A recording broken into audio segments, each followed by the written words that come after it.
Selamat siang teman-teman dan Bu Maya. Kami dari kelompok 7 akan mempresentasikan hasil diskusi kami tentang penilaian tipe pasangan. Kelompok 7 beranggotakan M. Depiarananda Aurelia dengan NIM 036, Elmananda dengan NIM 086, saya sendiri Mikael Arsa Sembodo dengan NIM 234, Natalis Fernanda dengan NIM 246, dan Lita Febrina Skolastika dengan NIM 278.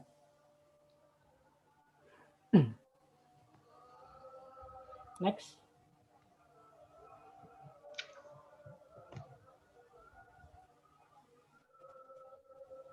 Pengertian tes penilaian tipe pasangan. Dikenal dengan istilah tes menjodohkan, tes mencari pasangan, tes menyesuaikan, tes mencocokkan, dan tes memperbandingkan atau mempertandingkan. Tes menjodohkan terdiri atas satu seri pertanyaan dan satu seri jawaban. Masing-masing pertanyaan mempunyai jawaban yang tercantum dalam seri jawaban. Yang selanjutnya akan dibacakan oleh teman saya. Kelebihan tes penilaian tipe pasangan. Yang pertama, mudah untuk menguji hasil belajar yang berhubungan dengan pengetahuan, istilah, definisi, peristiwa, atau penanggalan. Yang kedua, dapat menguji kemampuan menghubungkan dua hal, baik yang berhubungan langsung maupun tidak langsung. Yang ketiga, mudah dalam penyusunan sehingga guru tidak membutuhkan waktu yang terlampau lama. Next. Kelebihan tes penilaian tipe pasangan. Dapat menyusun sejumlah butir soal yang cukup untuk menguji satu pokok bahasan tertentu.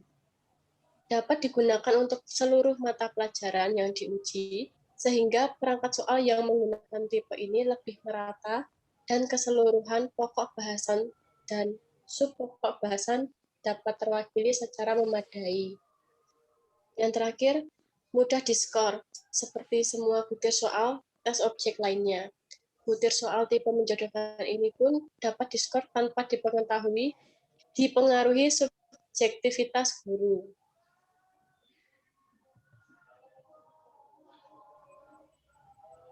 Ya, yang selanjutnya yaitu kekurangan tes penilaian tipe pasangan. Nah, di sini ada matching tes cenderung lebih banyak mengungkap aspek hafalan atau daya ingat saja, karena mudah disusun.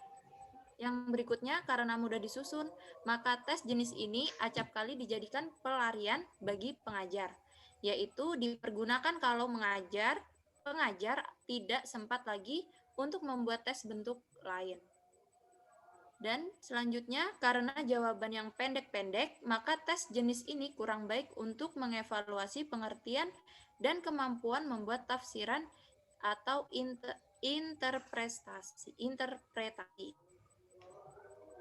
Dan yang terakhir, tanpa disengaja, dalam tes jenis ini sering menyelinap atau masuk hal-hal yang sebenarnya kurang perlu diujikan.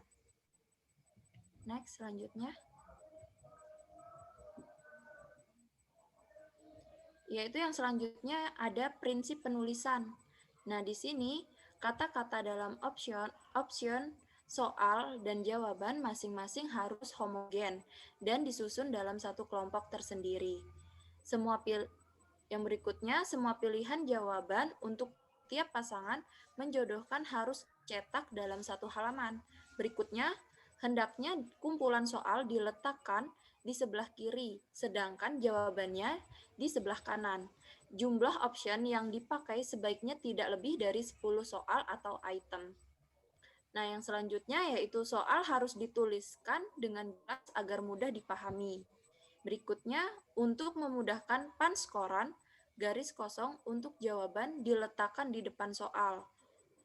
Berikutnya yaitu petunjuk diberikan harus jelas, menunjukkan dasar cara menjawab. Yang terakhir, gunakan kalimat yang singkat dan langsung terarah pada pokok persoalan. Ya, berikutnya. Yang berikutnya adalah pemberian skor. Biasanya rumusan ini digunakan jika item-item tes itu sudah pernah diuji cobakan dan dilaksanakan sehingga dapat diketahui tingkat kebenarannya. Penggunaan rumus tebakan ini bukan karena kita sudah mengetahui bahwa tes itu menebak, tetapi karena tes bentuk objektif ini memang sangat memungkinkan tes untuk menebak. Jika jawaban benar diberi nilai 1, apabila jawaban salah diberi nilai 0. Dan untuk menghitung skornya sendiri, rumusnya adalah S sama dengan SR dikali WT, di mana S adalah skor itu sendiri, dan SR adalah jumlah jawaban yang benar, dan WT bobot atau nilai 1 itu. Lanjut. Nah, ini adalah contoh soalnya dari tes tipe pasangan.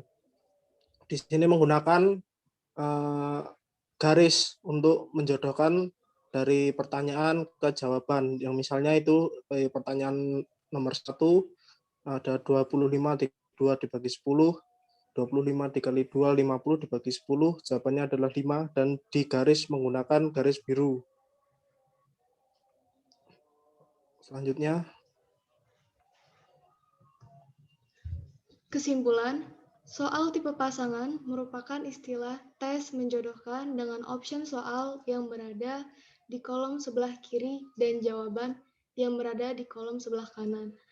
Siswa membaca option soal dan mencocokkan dengan jawaban yang benar dengan cara menarik garis lurus dari option soal ke jawaban. Soal tipe pasangan ini dapat digunakan untuk seluruh mata pelajaran yang diuji, sehingga perangkat soal yang menggunakan tipe ini lebih merata dan keseluruhan pokok bahasan dan subpokok bahasan dapat terwakili secara memadai. Namun, terdapat batasan jumlah option yang dipakai, sebaiknya tidak lebih dari 10 soal per item. Jawaban yang benar akan diberi nilai 1, namun jika jawaban salah diberi nilai 0. Sekian presentasi dari kelompok 7. Terima kasih. Terima kasih. Terima kasih. Udah kan? Terima kasih teman-teman.